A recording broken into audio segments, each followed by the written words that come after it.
Good morning students. आज हमारा ये पाठ चैप्टर ख़त्म होने वाला है। इसका आखिरी एक क्वेश्चन बांडी ग्राफ जनित्र बांडी ग्राफ जनरेटर रह गया है, जो आज हम पढ़ेंगे। ये बार बार परीक्षा में आता है। 5 नंबर का बांडी ग्राफ एक वैज्ञानिक हैं, प्रोफेसर हैं, जिन्होंने एक ऐसा जनरेटर बनाया जो 10 लाख वोल्ट तक उत्पन्न कर सकता है। मतलब एक ऐसा खास जनरेटर। हमने जो जनरेटर देखे हैं जो हमारे बैंकों में, घरों में, शादियों में उपयोग होते हैं, वो 220 वोल्ट बनाता है। और ये जो जनरेटर है ये 10 लाख वोल्ट उत्पन्न करवा सकता है। ऐसा खास जनरेटर बनाने के लिए उन्होंने सन 1931 में इस जनरेटर का निर्माण किया और इसके बारे में अलग अलग जानकारी बताई। पहले हम इसके सिद्धांत की बात करें तो सबसे पहले हमने ये पढ़ा है कि कोई यदि चालक है तो उस चालक पर यदि हम आवेश देते हैं तो आवेश उस पर समान रूप से वितरित हो जाता है। जब किसी चालक पर आवेश समान रूप से वितरित होता है तो इसका एक पृष्ठ घनत्व होता है, जिसको आवेश का पृष्ठ घनत्व कहते हैं। सिग्मा से प्रदर्शित करते हैं। इसका सूत्र होता है Q/A। ए जो है वो एरिया है इस चालक का। यदि ये चालक जो है गोल होता तो गोले का क्षेत्रफल 4πr²। लेकिन यदि ये जो चालक है जिस पर आवेश एक समान रूप से बटा हुआ है, यदि इस चालक में एक सिरा नुकीला हो जाए, इस चालक का एक भाग थोड़ा नोकदार हो जाए, तो क्या देखा गया कि इसके नोक पर आवेश बहुत अधिक होता है। जो नुकीला सिरा है उस पर आवेश ज्यादा और पूरे भाग पर आवेश कैसा कम।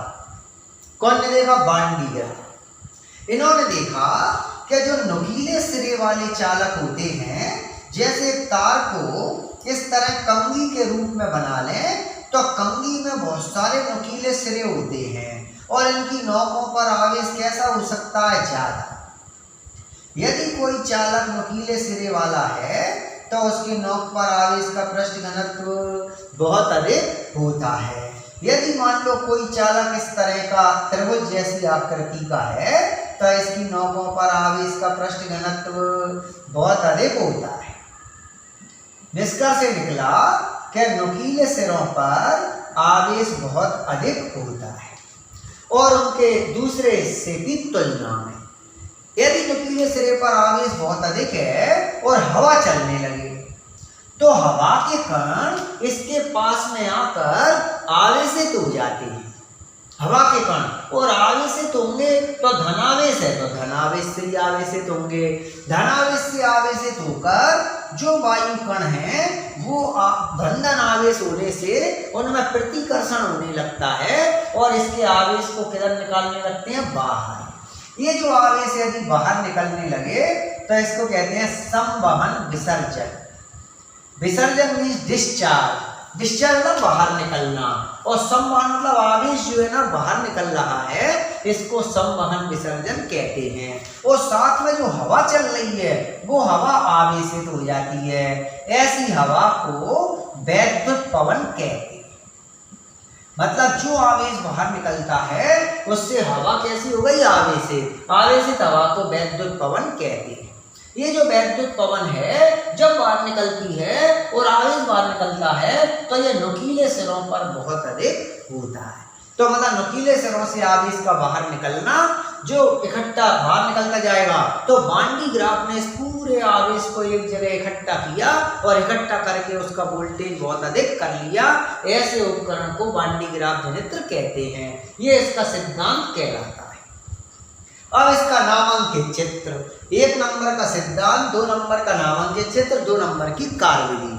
चित्र के साथ में ही कार्यविधि पूरी होने लगेगी तो अपन चित्र को थोड़ा अच्छी तरह समझें कि इन्होंने एक 5 मीटर व्यास का धातु का गोला लिया।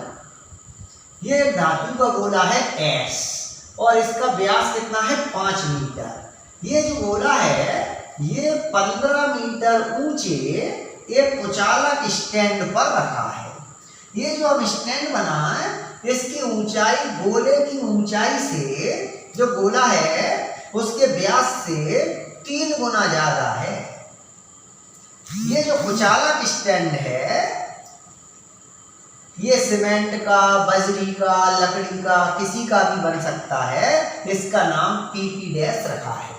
गोले का व्यास 5 मीटर और स्टैंड का व्यास, स्टैंड की लंबाई 15 मीटर, मतलब उससे कितना 3 गुना ज्यादा।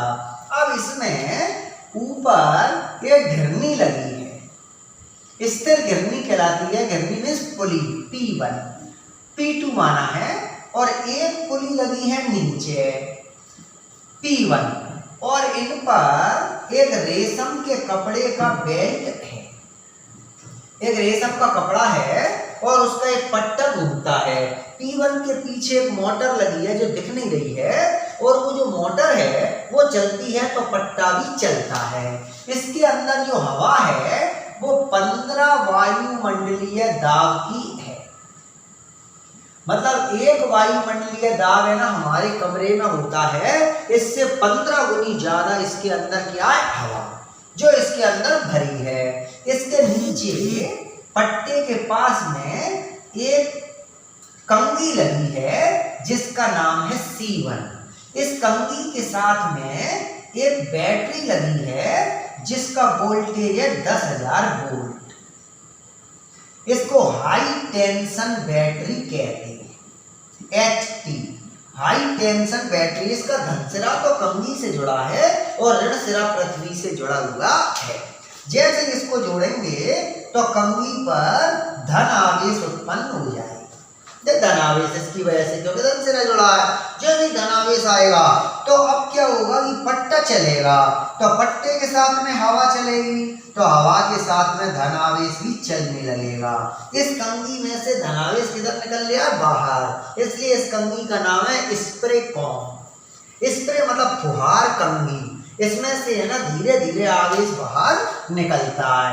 अब जो गोला है उसके पास ऊपर की तरफ एक और कंघी लगी है जिसका नाम है C2। कंघी क्यों, क्या इसमें नुकीले सिरे बहुत अधिक होते हैं, तो कंघी के नुकीले सिरों के कारण इसका उपयोग किया है। जैसे ये धन आवेश इस कंघी के पास से निकलेगा तो हमने एक स्थिर विद्युत प्रेरण की क्रिया पढ़ी है। क्या इसके पास वाले तल पर ऋण आवेश और दूर वाले तल पर धन आवेश उत्पन्न हो जाता है। मतलब कंघी के पास वाले सिरे पर ऋण आवेश और बाहर की तरफ कौन सा है, धन। अब जो हवा चलेगी वो कंघी से चलेगी। अब कंघी पर है ऋण आवेश, तो ऋण आवेश की हवा जैसी पट्टे से टकराएगी तो धन आवेश को क्या कर देगी, समाप्त, और खाली पट्टा किधर लौटेगा, नीचे। ये खाली पट्टा नीचे आने लगेगा और आगे फिर कंघी के पास में आएगा और फिर आवेश ले जाएगा, आगे ले जाएगा, फिर ये ऋण आवेश, तो बाहर की तरफ धन आवेश। मतलब धीरे धीरे यही क्रिया चलेगी तो गोले पर कौन सा आवेश उत्पन्न होता जाएगा, धन आवेश, और इसके अंदर का विभव लगभग 10 लाख वोल्ट के लगभग हो जाएगा। जो इसका विभव है 10 लाख वोल्ट। अब है ना ये जो पूरा आवेश उड़कर कहीं बाहर ना चला जाए तो इसको, ये लगभग है ना 6 मंजिल ऊंचा उपकरण हो गया है। तो इस पूरे उपकरण को एक लोहे के टैंक में बंद कर देते हैं। पूरे उपकरण को एक लोहे के टैंक में बंद कर देते हैं। ऐसा करने से क्या हुआ कि यदि मान लो हवा चलेगी भी तो इसके आवेश को नहीं ले जाएगी, क्योंकि ये कहाँ पे बंद हो गया, टैंक के अंदर। और मान लो थोड़ा बहुत आवेश इस टैंक के संपर्क में आ गया तो इसको पृथ्वी से जोड़ देते हैं, जिससे धन आवेश काय में चला जाएगा, पृथ्वी में। अब इसका उपयोग कैसे करें, तो इसके अंदर एक विसर्जन नलिका लगी रहती है, डिस्चार्ज ट्यूब। इसके अंदर डिस्चार्ज जो ट्यूब है उसका एक सिरा इसके बाहर रहता है, D से प्रदर्शित करते हैं, और इसमें छेद होता है।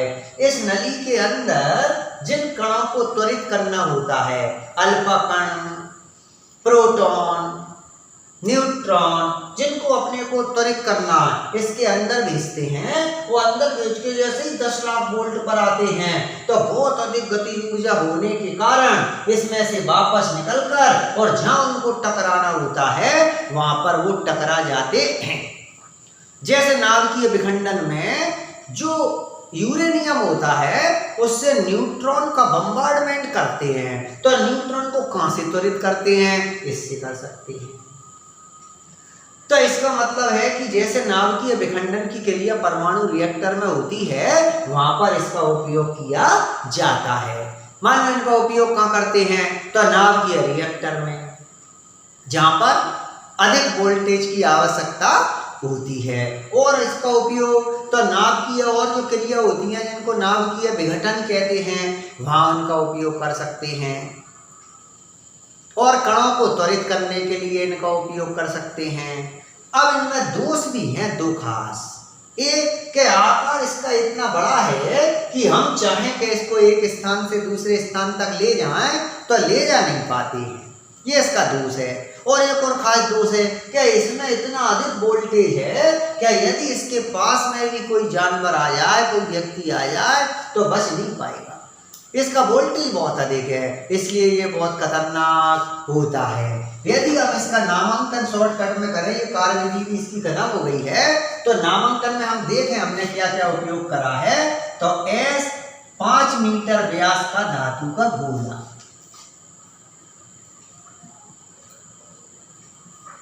धातु का गोला, पूरा वर्णन नहीं करना है, केवल ये ऐसे ही लिखेंगे। PP डैश कुचालक स्टैंड, वैसे जो कुचालक स्टैंड है 15 मीटर ऊंचा है। P1 P2 घिरनी, घिरनी को क्या कहते हैं, पुली। C1 फुहार कंघी, फुहार कंघी स्प्रे कॉम्ब कहलाता है। C2 संग्राहक कंघी, कलेक्टर कॉम्ब कहलाता है, इकट्ठा करने वाला। और HT हाई टेंशन उच्च तनाव बैटरी। R लोहे का टैंक। D विसर्जक नलिका। ये जो हमने पूरे इसमें जो चीजों का उपयोग किया है सबके नामांकन यहाँ पे कर दिए हैं, जिससे मतलब चित्र और नामांकन 2 नंबर का, 1 नंबर का सिद्धांत और 2 नंबर की कार्यविधि जो अभी हम पढ़ रहे थे। मान लो उपयोग आ जाए तो अभी हमने उपयोग भी पढ़े, मान लो दोष आ जाए तो हमने अभी दोष भी पढ़े। ऐसे करके ये हमारा वाणिज्य विराम जनित्र पूरा खत्म हो गया है और अब हमारा ये चैप्टर भी पूरा खत्म हो चुका है। अब हमारा जो नया चैप्टर है, नया यूनिट है, यूनिट नंबर 2, वो 8 नंबर का है। विद्युत धारा, धारा विद्युत कहलाती है, वो अब इसके बाद में शुरू करेंगे। ये चैप्टर हमारा आज पूरा खत्म हो गया, यूनिट पूरी खत्म हो गई है। Thank you.